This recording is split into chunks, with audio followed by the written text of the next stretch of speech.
দা Wasel stage.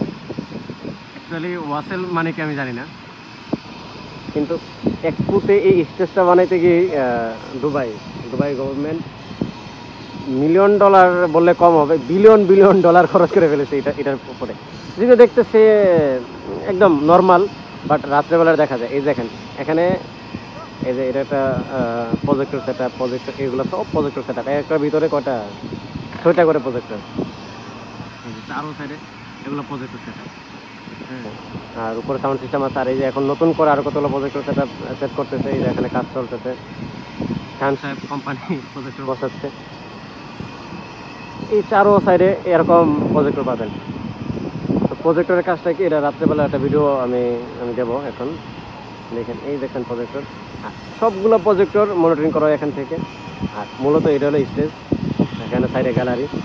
এই স্টেজে হলো সব দেশের কালচারাল যে সিঙ্গারগুলো আছে, বাংলাদেশের বাউল শিল্পীরাও এখানে এসেছিল। জেমস এখানে এসেছিল, আমাদের গুরু। বিভিন্ন দেশের কালচারাল সিঙ্গার এখানে আসে, এসে এখানে গান পরিবেশন করে আর কি, জাস্ট কালচারাল সব, আদার অন্য কিছু না। বা দুবার অনেক সময় অনেক অন্য সেটা হয়। একটা সাউন্ড সিস্টেম, এটা এই ওয়াসিং স্টেজটি মূলত হলো এক্সপোর মূল যে সাইন যেটাকে বলা হয়।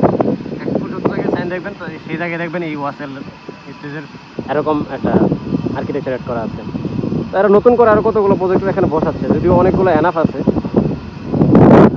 নেক্সট হয়তো সিজন আসতেছে, আরও এক্সিবিশন হবে, তার জন্য নতুন করে বসাচ্ছে।